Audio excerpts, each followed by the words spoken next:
यशोमती मैया के नंद लाला। आप हमारे भी लल्ला का नामकरण कर दो ना। पुत्री, ये क्या कह रही हो तुम? विनती कर रही हूँ, और मेरी जे आग्रह अस्वीकार मत ही करो। आप दोनों भाइयों का नामकरण एक साथ हो जाएगा।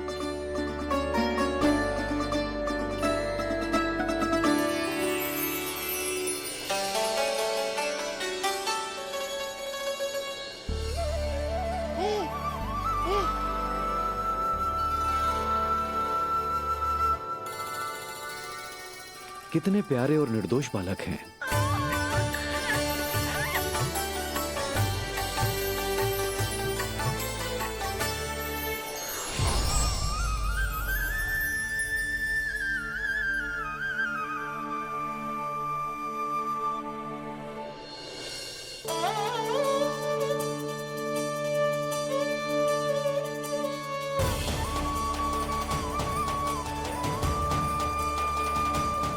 इन दोनों को देखकर गुरुदेव की आंखों में आंसू क्यों आ गए?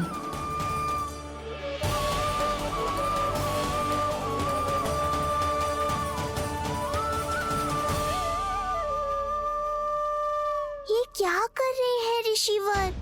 संभालिए अपने आप को, नहीं तो मेरा रहस्य खुल जाएगा आज। अरे ऋषिवर, हाथ मत जोड़िए। इससे पहले कि गड़बड़ हो जाए, अपनी नमस्कार मुद्रा को आशीर्वाद मुद्रा में बदल दीजिए।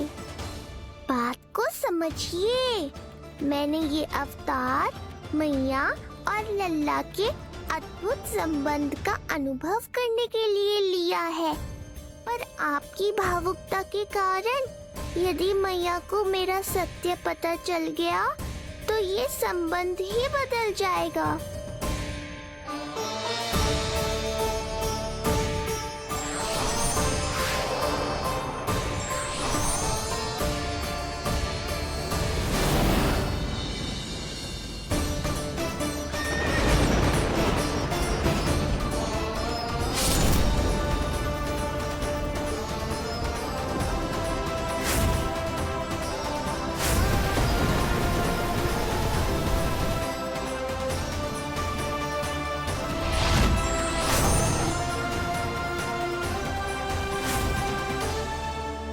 अब आप सब कुछ जान चुके हैं ऋषिवर, इसलिए अब मेरे सामने हाथ जोड़कर मेरे सत्य को उजागर मत कीजिए।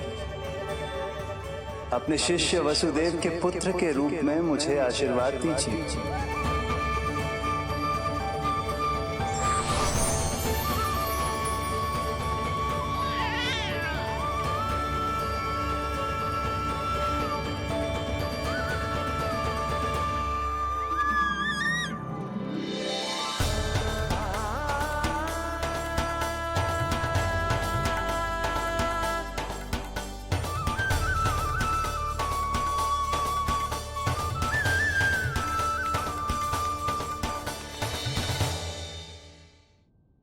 ऋषिवर, आप मौन क्यों हैं? और आपकी आंखों में आंसू? सब कुछ ठीक है ना? अब तो आप हमारे लल्ला का नामकरण करोगे ना? इन दोनों का नामकरण करना मेरा सौभाग्य होगा पुत्री।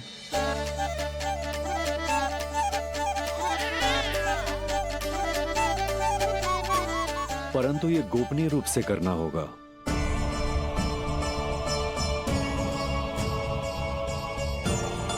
अवश्य ही स्वामी का आग्रह होगा, ताकि कंस की बुरी दृष्टि हमारे पुत्र पर ना पड़े।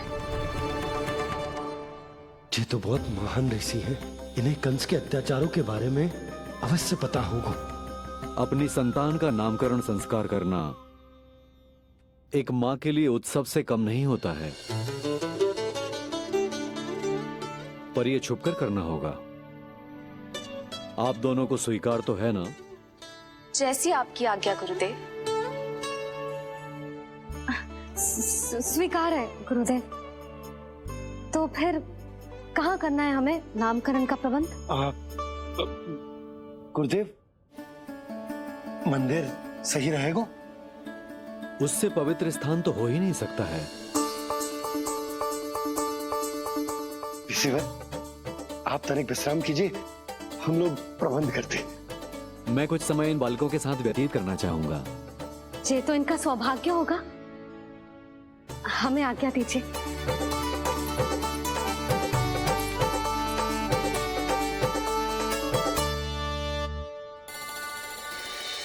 प्रभु, स्वयं भगवान होकर भी आपको बंदी गृह में जन्म लेना पड़ा। अब अपनी मां को छोड़कर दूसरी मां के यहां पलना पड़ रहा है। जब से गोकुल आए हैं छुप छुप कर रहना पड़ रहा है। इतनी नन्ही सी अवस्था में दुष्ट कंस के कितने ही आक्रमणों का सामना कर चुके हैं आप। और जिस उत्सव में सभी सप्तऋषियों और सभी देवी देवताओं को साक्षी बनकर आना चाहिए, उस नामकरण उत्सव को यहां एकांत में करना पड़ रहा है। क्यों प्रभु, इतने कष्टों को सहकर ये अवतार क्यों लिया है आपने? दुष्टों का नाश करने के लिए, धर्म की स्थापना करने के लिए और सबसे अधिक मैया की ममता का अनुभव करने के लिए। पर इसके लिए इतने कष्ट? मानव जीवन लिया है तो कष्ट तो उठाने ही पड़ेंगे ऋषिवर। मानव जीवन की आंच जला रही है, फिर भी आप मुस्कुरा रहे हैं प्रभु। ये कैसा अनोखा अवतार है। आंच में जलकर भी यदि मैं नहीं मुस्कुराऊंगा तो अपने भक्तों को क्या शिक्षा दूंगा मैं? आज एक कंस का प्रकोप है, भविष्य में सहस्रों कंस होंगे और आने वाले युगों में होंगे अनगिनत कंस। उस समय मेरे भक्तों को पता होना चाहिए कि अपने कष्टों को कैसे सहना है और धर्म के पथ पर अडिग कैसे रहना है।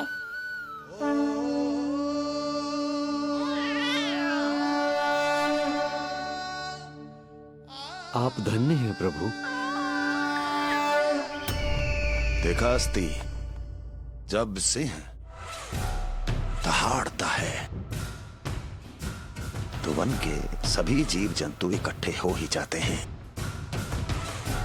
वो सब जो मेरा विश्वास पात्र होने का अधिकार और ये सिंहासन पाना चाहते हैं, सामने आए। बुद्धि के बिना बल अपंग होता है महाराज, और मेरे पास बुद्धि और बल दोनों हैं। आप केवल आदेश दीजिए किसका संहार करना है।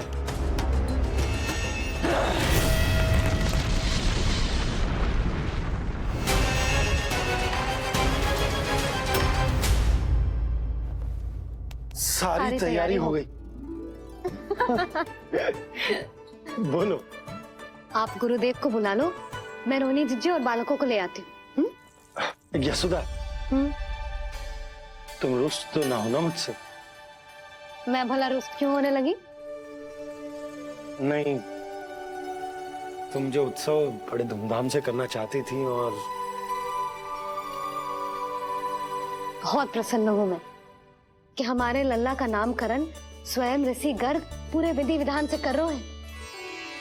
मैं समझ गई, उत्सव बड़ा हो या ना हो, प्रसन्नता बड़ी होनी चाहिए। अरे मैं तो इतनी उत्साहित हूँ कि दोनों भाइयों का नामकरण आज के शुभ मुहूर्त पे हो रहे हैं। तो इससे पहले जो बीत जाए, जाओ। आप भी बुला लो।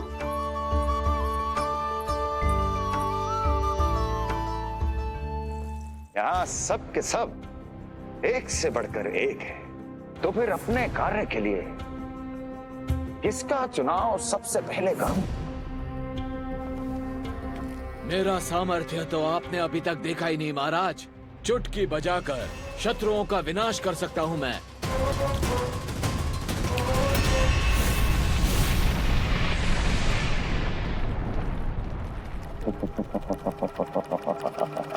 वाह! किंतु आपने तो बताया ही नहीं कि करना क्या है। वध, वध करना है, एक नवजात बालक का वध। उसे साधारण बालक मत समझना। गोकुल में नंद के घर पल रहा वो बालक विष्णु का अवतार है।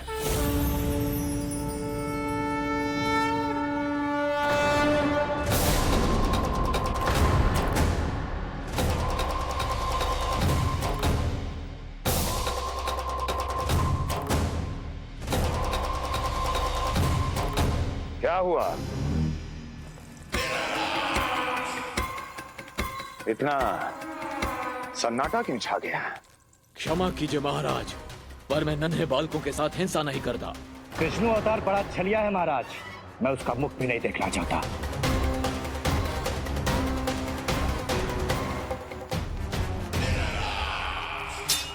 जाने दो इन्हें। वैसे भी इस सिंहासन के लिए मुझे कायरों की कोई आवश्यकता नहीं। जाने दो।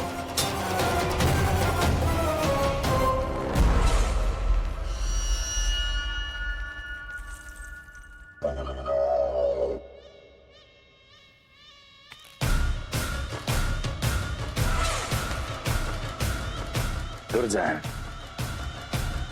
क्या कहा था मैंने कहा था केवल वही आए जिनके हृदय में साहस का ज्वालामुखी धधकता हो, जिनकी तलवारें पर्वतों का सीना चीरने के लिए व्याकुल हो, जिनकी संकल्प शक्ति इतनी दृढ़ हो कि वो मृत्यु से टक्कर ले जाएं।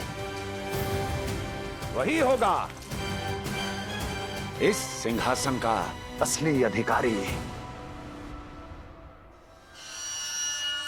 महाराज,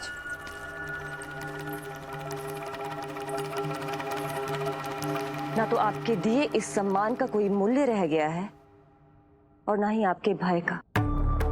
अभी आपने ही कहा था ना कि जब वन में कोई सिंह दहाड़ता है तो उस वन के सभी जीव जंतु एक जगह एकत्रित हो जाते हैं, परंतु उसी वन में जब कोई बब्बर सिंह दहाड़ता है तो वही जीव जंतु भय के मारे इधर उधर भागने लगते हैं।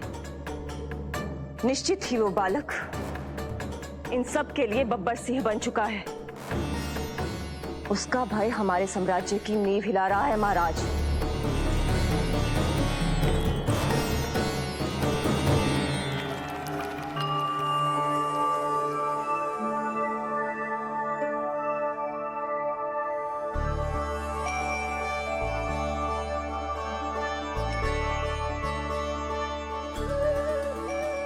हे नारायण, मेरा मार्गदर्शन कीजिए। हे मां सरस्वती, मुझे आशीर्वाद दीजिए ताकि मैं दोनों बालकों के लिए सर्वोत्तम नामों का चुनाव कर पाऊं।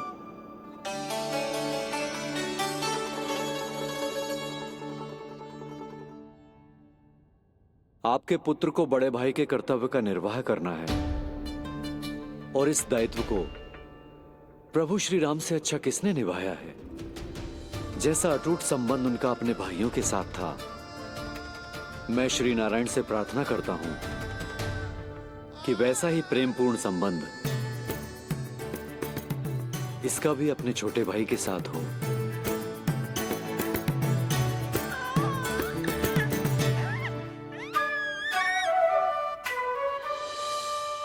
इसीलिए इसका नाम राम हो। इसीलिए इसका नाम राम, इसीलिए इसका नाम राम।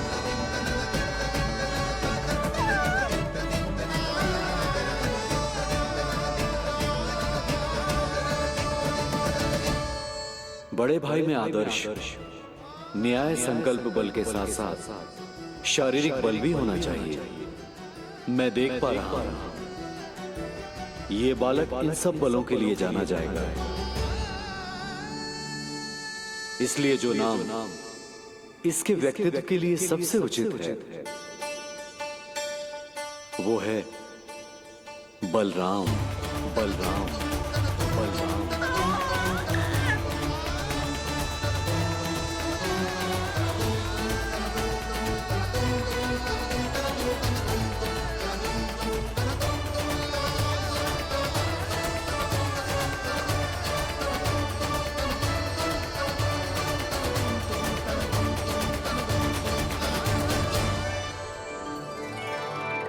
बलराम।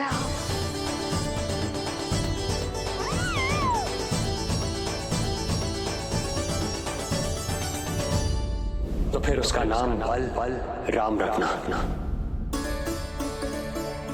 कैसा अद्भुत संयोग है रिसीवर।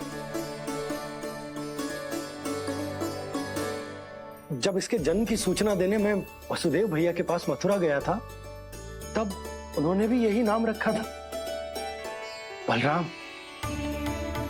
ये संयोग नहीं, नारायण की इच्छा है नंदराज। बलराम से अधिक उपयुक्त नाम इस बलराम के लिए कुछ और हो ही नहीं सकता है। पर मैं तो दाऊ कहकर ही बुलाऊंगा इन्हें, बलदाऊ।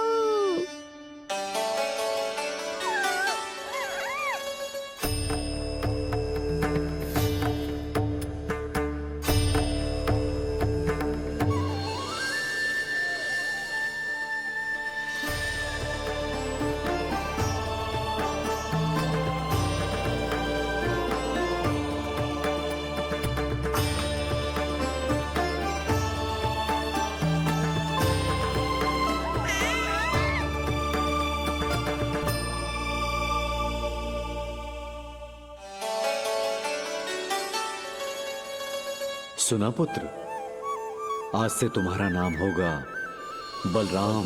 बलराम बलराम।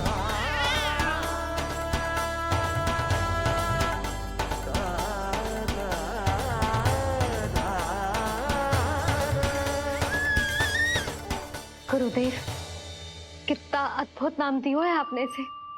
अब मेरे लल्ला को भी ऐसा ही कोई उत्तम सा नाम दे दो।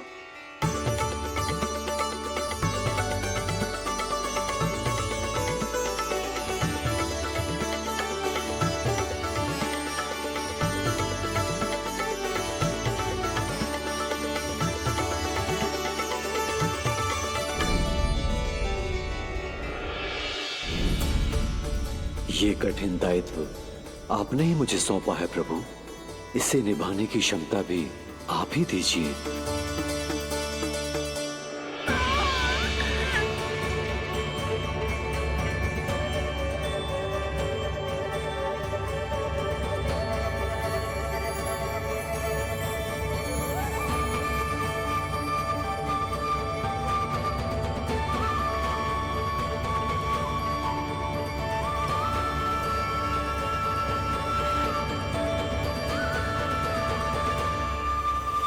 कृष्ण कृष्ण कृष्ण कृष्ण कृष्ण कृष्ण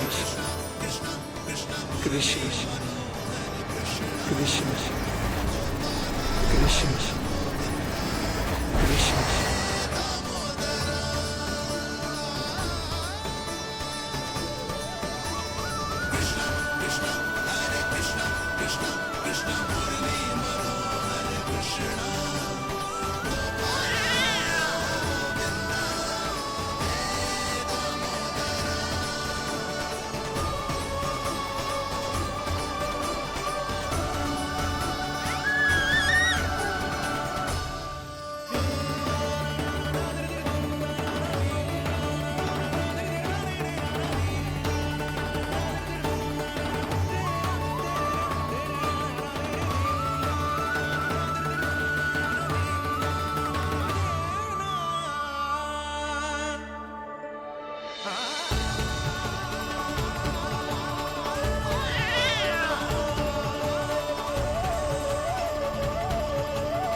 कृष्ण कोई साधारण शब्द नहीं है। ये अनेक विशेषताओं से भरा हुआ है। क बना है कमलकांत से, अर्थात वो जो श्रीपति विष्णु जैसा हो।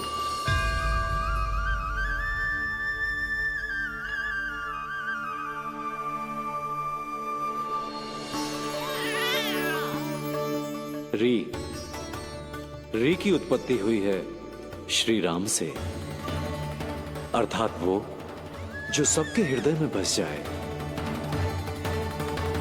श ऐश्वर्य के स्वामी विष्णु के लिए, अर्थात वो जो समृद्धि लेकर आए।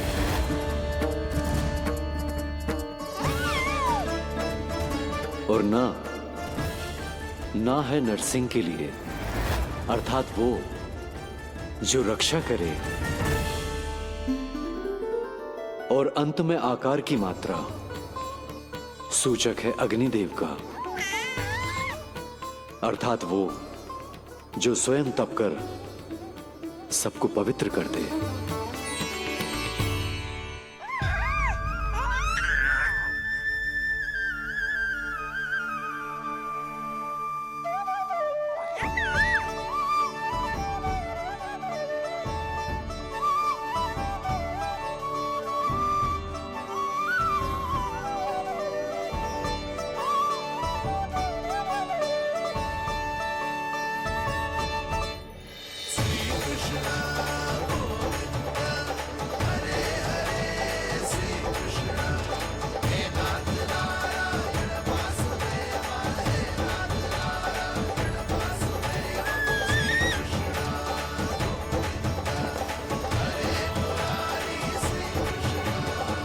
आज से तुम्हें सारा संसार जिस नाम से पहचानेगा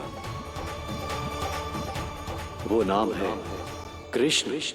वो नाम है कृष्ण। वो नाम है कृष्ण। वो नाम है कृष्ण। कृष्ण कृष्ण कृष्ण कृष्ण कृष्ण कृष्ण कृष्ण कृष्ण कृष्ण कृष्ण कृष्ण कृष्ण कृष्ण।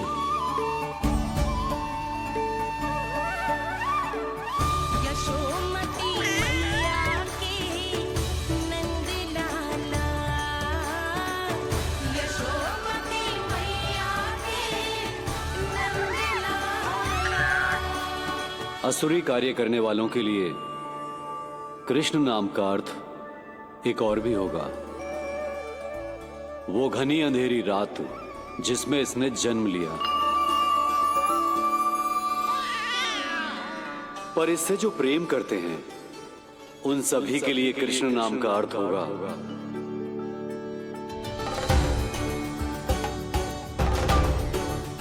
अतुलनीय सुंदरता और अथाह प्रेम।